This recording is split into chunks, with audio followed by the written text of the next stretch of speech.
Chapter 9. The Proclamation of Shiva as Maheśvara. In a realm beyond human comprehension, where time is measured not in moments but in eternities, Brahmā and Viṣṇu, the mighty deities responsible for creation and preservation, stood silently in awe. They had come face to face with Shiva, the supreme being, who had manifested as a radiant column of fire, infinite and immeasurable, without beginning or end. With palms joined in reverence, they awaited their destiny at the feet of the Supreme Lord, their hearts humbled and minds stilled. After the battle had subsided and the blinding column of light began to subside, Brahmā and Viṣṇu, still engulfed in the remnants of its divine aura, installed Shiva along with his consort, Uma, and the entire divine entourage on a splendid throne. The seat shone with an ethereal glow, carved from the essence of sacred mountains, adorned with jewels unknown to mortals. To honor Shiva, they began the grand ritual of worship, a ceremony that transcended time and space, filled with celestial rites and offerings that no mortal had ever seen. The offerings were not merely objects, but divine manifestations of devotion themselves. Necklaces that shimmered like constellations, anklets that resonated with cosmic rhythms, bracelets encrusted with the brilliance of stars, and crowns that bore the very essence of the heavens. Earrings, sacred threads, silken robes with golden lace, and garlands made of never-fading flowers, all were presented to the Lord, as well as chariots fashioned from divine metals, fans woven from the feathers of mythical birds, and white parasols that symbolized purity and transcendence. Both Brahmā and Viṣṇu meticulously adorned Shiva with these offerings, items inaccessible to the individual soul, mere mortals bound by earthly desires. Everything worthy of the Supreme Lord was placed before him in utter devotion, and in that cosmic moment, the universe seemed to pause in silent admiration. Shiva, seated on his celestial throne, observed all this with a benevolent smile. To set a precedent for the cosmic order and to teach the gods and mortals alike the principles of humility and selflessness, he generously distributed all the divine articles among his attendants, according to the order of their precedence. A great commotion filled the heavens as the attendants eagerly gathered to receive these divine gifts, their hearts filled with devotion and joy. Amidst this celestial assembly, Brahmā and Viṣṇu, having completed their homage, stood humbly before Shiva. The Lord of all worlds, Shankara, looked upon them with a serene smile, his eyes radiating compassion and wisdom. His voice, deep and resonant like the rolling of thunder, yet soothing like the melody of a flute, broke the sacred silence.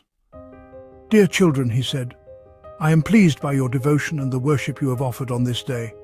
Henceforth, let this day be celebrated as Shivaratri, the night of Shiva, the holiest of holy days, revered by all who seek my grace."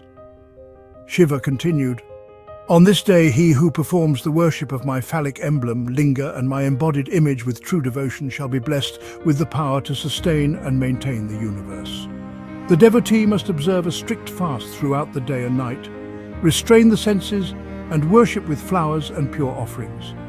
Deception must have no place in their hearts." He declared that the merit gained by worshipping on Shivaratri is greater than that earned by continuous worship throughout an entire year. "This is the time when devotion to me swells, like the tides of the ocean under the influence of the moon. Festivals like the installation of my idols on this day are especially auspicious."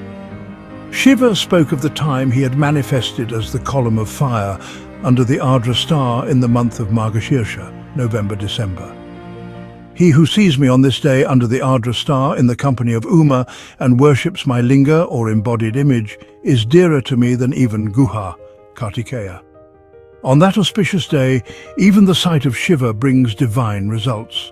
Worship amplifies the effect manifold, leading to blessings beyond measure. The place where the Lord manifested as the fiery column would henceforth be known as Lingastana, the place of the linga." He then said, "O sons, this column without root or top will now be visible in a more diminutive form, accessible to all for vision and worship.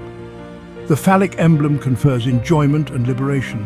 Seen, touched, or meditated upon, it eradicates future births, freeing the soul from the cycle of reincarnation. Since the phallic emblem emerged resembling a mountain of fire, this place shall be renowned as Aruna Mountain, Ruddy Mountain. Many holy centers will arise here, and merely residing or dying in this sacred place ensures liberation. Chariot festivals, congregations of devotees, sacrificial gifts and prayers performed here shall carry a millionfold efficacy. This sacred sector, Shiva proclaimed, shall be the greatest of all my sectors. A mere remembrance of me here grants salvation to all souls. He continued, worshipping me in this supreme phallic form and performing sacred rites here shall grant the 5 types of salvation, Salokya, Samipya, Sarupya, Sasti and Sayujya. May all your cherished desires be fulfilled. Nandikeshvara, observing all this with great devotion, saw Shiva blessing Brahmā and Viṣṇu, who had been humbled by his presence. The Lord then resuscitated all the soldiers of the 2 deities who had perished in the fierce battle, infusing them with the nectar-like essence of his divine power. Turning to Brahmā and Viṣṇu, he addressed them with wisdom to dispel their ignorance and mutual enmity. I possess 2 forms, he began, the manifest and the unmanifest. None but I have these dual forms. All others are non-Ishvaras, lesser beings. In the form of this endless column and now in this embodied form, I have revealed my essence as both the formless Brahman and the embodied Isha, Lord. No one else, not even you, can claim this Ishatva, Lordship. Shiva explained that their ignorance had led them to false pride, imagining themselves as the ultimate Isha. It was to quell this pride that I manifested in this battlefield. He urged them to cast off their pride and fix their minds on him as their true Lord. It is by my grace that all things in the world are illuminated, he said, emphasizing his role as the source of all. He continued, the statement of the preceptor is the ultimate authority. This secret truth of Brahman I reveal to you out of love. I am the Supreme Brahman, manifest and unmanifest. My form encompasses both, and my duty is to bless and uphold the universe. Shiva further expounded on the nature of Brahman and Atman, explaining that all others are Anatman, individual souls, while he alone embodies the Supreme Soul.